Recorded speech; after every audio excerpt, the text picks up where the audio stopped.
What's up? Scoochin'. All right. So, hi. Guys, this is Watcher. Just in case you didn't know who that is. So, we just had a nice little presentation there. I actually had to mute the stream because it was so loud, because I wanted you to kind of talk about what's up. So kind of as an introductory thing, we had a lot of, a few content droughts. It's not... I don't know what you're talking about. Not me neither. Okay, well, let's just move on. What?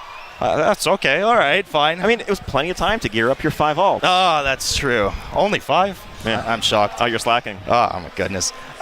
So, we kind of had some issues, a little content drought recently, and I think, this was a really good showcase and opportunity here to kind of talk about what you guys did to tackle that, what the philosophy moving forward is, and to show that, you really did take that player feedback into consideration. Totally. I mean, there was definitely a period where I think we focused first and foremost on the idea of faster expansions. Okay. And in pursuit of that goal, we probably sacrificed things that we shouldn't have. And we sacrificed things that we realized, both ourselves as developers and as players, and of course listening to the community as a whole, that made the experience worse. And so our focus going forward really is a steady stream of content. Okay. And obviously we're going to make new expansions. We're working on new expansions. But priority number 1 is let's make sure that you don't run out of stuff to do. Okay. And then when the expansion's ready, but let's keep the time filled between them. And make sure the story is awesome. So that being said, did you think it was just better to maybe have now a longer expansion that players can really kind of settle in with story, absorb everything, rather than try to rush them out quick? I mean, it's certainly better than rushing them, right? Yeah. I think we're never we're never going to rush an expansion. In the past we've said, all right, we're aiming for 1-year expansions. This is the dream. We're going to go after it.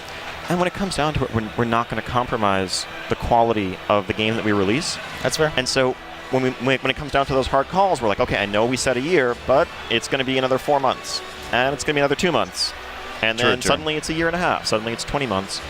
And I mean, I think Legion is better for it, certainly, right? I mean, people who've been playing in beta all along have seen there have been leaps and bounds improvements in almost every part of it, and I think it's really come together over the course of the summer, and we're really, really happy with where it stands right now. So the answer isn't for us to rush the expansions out faster.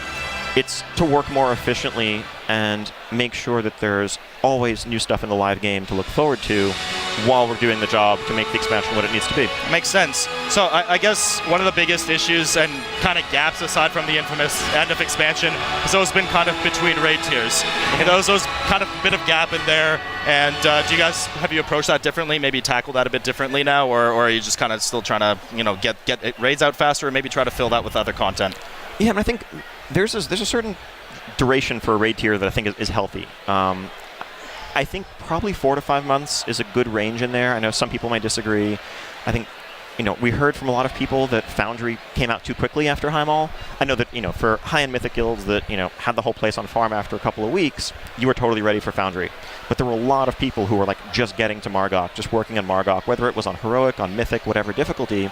Then suddenly Foundry comes out, and the gear is way better. It almost feels irrelevant to keep working on this thing that you weren't quite done with. And that's not ideal. On the other hand, obviously, Hellfire Citadel lasted way too long. So I think we still feel like that 4 to 5 month sweet spot is good, but that doesn't mean that we can't have other non-raid content that's helping to break things up in between, whether it's outdoor world stuff, whether it's dungeon stuff, whether it's new content like time walking, just variety, right? It's not all about raids, but it's catering to every playstyle that's out there. Okay. So I think we're going to have to kind of yell into the mic a bit because these guys are pretty loud.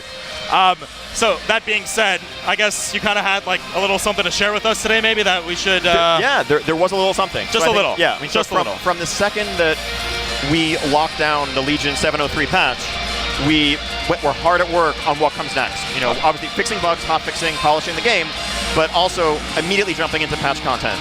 And so what I had as a little sneak preview, a little slice of something special for the audience here tonight, was a sneak peek of what that something next is for patch 7.1. All right.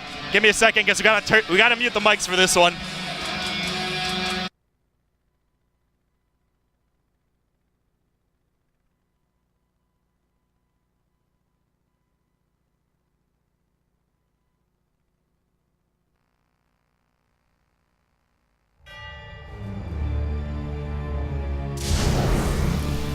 The Master has been gone for so very long.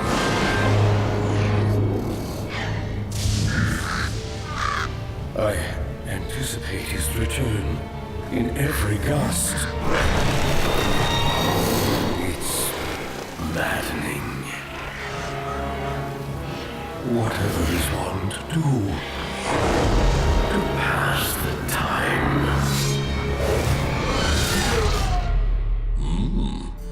I've gone and made a mess. Now, where was I? Oh yes. Our unannounced visitors.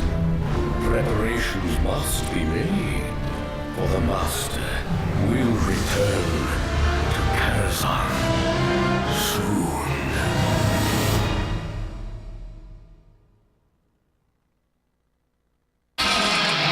Whoa. So, yeah. So all these rumors for all this time, we want Kara, we want Kara. We're getting Kara back. Of course. I mean, it's Man. super central to the story of the Legion, the Guardian, Medivh. It's an important place in the fight against the Legion. So what we've done in 7-1 is Kara is coming back as a 5-player large epic dungeon. It's almost like a 5-player raid. It's something we've never really done in that exact format before. What do you mean large? Like you're not splitting it? You're just the whole thing. the whole shebang. The whole thing. The whole thing. Nine bosses. Wow. And obviously varied opera events, so technically more. Whoa. They're doing it. I love it. Yeah. People say you missed the BRD style dungeon. Well, Kara. The old Karazhan will still exist. Don't worry. You can still you don't need to like farm Acumen in the next 2 weeks. There'll be separate entrances. We don't want to wipe away that little piece of history, but the story marches on. And it's not just Karazhan. So the patch focuses on Karazhan. We also have a small raid coming for you between Nightmare and Nighthold that's going to come out in that patch. It's going to wrap up the storyline of Stormheim. We also have outdoor quest content associated with Suramar, pushing the story of the Nightfallen further, and more. And this is hitting PTR right after Legion launches. We've been hard at work on it. Encounters have been playtested internally. It's good to go. We'll be talking about it in much more detail in the near future, but right now we're focused on launching Legion. But, keep your eyes peeled for info coming out right after the launch of Legion. I don't know about you guys, but that sounds pretty damn good. That's awesome. I hope so. I mean, and just to get maybe some early worries out of the way. I know there's some people probably sitting there thinking, like, oh, do you guys never learn from your mistakes? You're like front-loading all this raid content, you're releasing it all right away, and then we're going to be stuck 10 months from now being like, well, there's nothing new to do. Don't worry, we got you. All right. Well, what can I say? Watcher, thanks so much for coming out. It's been a pleasure. Appreciate it a lot. Hopefully we'll see you again in a few streams from now. Yep. Guys, thanks a lot. Yeah, enjoy the music. All right. I think they will too. All right. Later. Thanks.